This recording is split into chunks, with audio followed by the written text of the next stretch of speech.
राज्यातील प्रत्येक शालेय विद्यार्थ्याला सुरक्षित, सकस व संतुलित आहार मिळावा यासाठी अन्न सुरक्षा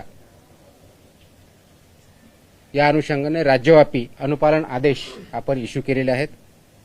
याच्यातले ठळक वैशिष्ट्य असं आहे की महाराष्ट्रातल्या सर्व शासकीय, निमशासकीय, अनुदानित, खाजगी, निवासी, नॉन रेसिडेन्शियल आणि सर्व मंडळ, मग ते एसएससी असेल, सीबीएसई असेल, आयसीएसई असेल, आयजीसीएसई असेल, आयबी असेल, कोणत्याही बोर्डची शाळा जरी असेल त्या सर्वांना हे लागू आहे। एडेड असेल, अनएडेड असेल, प्रायव्हेट असेल, गव्हर्नमेंट असेल।